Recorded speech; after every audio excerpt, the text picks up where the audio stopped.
এখানে কখনো আপনারা দেখতে পারেননি। এরকম অনেক উদাহরণ আছে, কিন্তু আমরা যা হয়ে গেছে সেটা নিয়ে আর কথা বলবো না। আমরা এখন আজকে থেকে দেখব যে আমরা আমাদের ভবিষ্যতে কি করতে পারি, আমাদের অবস্থার পরিবর্তন কিভাবে করতে পারি। আর এখানে আমাদের মা বোনেরা আছে, আপনাদেরকে বলেছে আগেও যে এই যে ধর্ম, ধর্ম নিয়ে কিন্তু কথা বলা যাবে না। ধর্ম নিয়ে রাজনীতি আর ধর্ম দুইটা আলাদা জিনিস। যারা ধর্ম নিয়ে রাজনীতি করে, তারা ধর্মের উপর ভেদাভেদ করে, এটা মোটেই আমাদের কাউরির জন্য এটা আমাদের লক্ষ্য না। আমরা এখানে হিন্দু মুসলমান সবাই স্বাচ্ছন্দ্যে থাকতে চাই। যে হিন্দু হয়ে জন্মিয়েছে তার কোনো দোষ নাই, সে হিন্দু হয়ে জন্মিয়েছে, সে তার ধর্ম পালন করবে।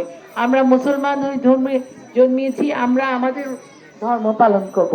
কেউ কারি ধর্মের বাধা দেওয়ার কাউরি অধিকার নাই, আছে নাই? তো ধর্ম নিয়ে কথা, ধর্মের আপনার উসিলা দেখিয়ে যদি আপনার কাছে ভোট চায়, সেটা কি ঠিক হচ্ছে? কাউরি কাউরি না। হ্যাঁ, সে যদি এসে বলে আমি এই এলাকায় এটা করেছি, এটা আমার সমাজ সেবামূলক কাজ, আমি স্কুল দিয়েছি, আমি আপনাদের পাশে ছিলাম এতদিন ধরে, আপনারা আমাকে ভোট দিবেন, অবশ্যই আপনারা তাকে গিয়ে ভোট দিবেন।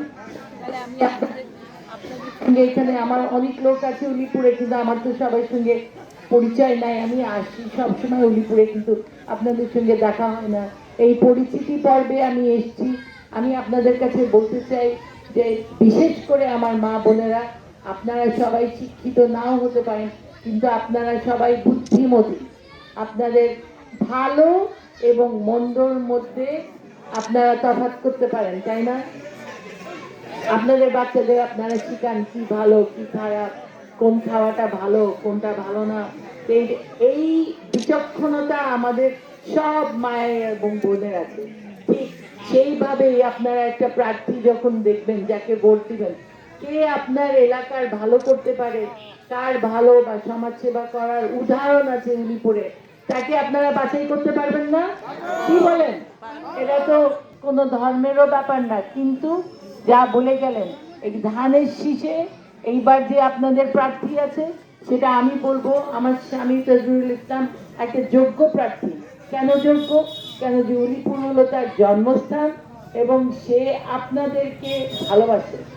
তার জীবনে যা পাওয়া নেওয়া হয়ে গেছে, এখন সে বলে যে আমার 70 বছর বয়স পেরিয়েছে, এখন আমি কিছু রেখে যেতে চাই।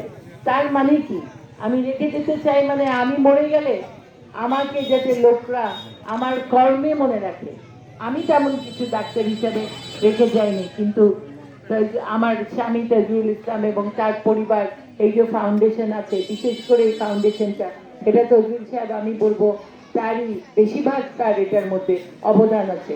অনেকগুলা চক্ষু হাসপাতাল আছে, অনেকগুলা ভিশন সেন্টার আছে। আজকেও হলো, গতকাল ছিল আপনার ইন্টারন্যাশনাল প্রতিবন্ধী দিবস। আজকে আমরা মরিয়ম চক্ষু হাসপাতালে 6টা প্রতিবন্ধীকে হুইল চেয়ার দিয়েছি, 5-6 জনকে আমরা সাদা কাঠি দিয়েছি যারা চোখে দেখে না। মানুষকে সাহায্য করতে হয়, তাই না? আপনার যদি অনেক থাকে, তাহলে আপনি আপনার পাড়াপড়শিকে সাহায্য করেন না? মাঝে মাঝে বাসায় কিছু ভালো রান্না হলে হয়তো বা তার বাচ্চাকে দেন, তাই না? এটাই হলো আমাদের ধর্ম হওয়া উচিত। একজন আরেকজনের সঙ্গে থাকতে হবে, তাই না? আমরা সবাই মিলে শুধু উলিপুর না, এই দেশটাকে গড়ে তুলতে হবে আমাদেরকে। এবং সেটা কিভাবে? যাতে আমরা চলে গেলে আমাদের সন্তানরা আপনার থেকে ভালো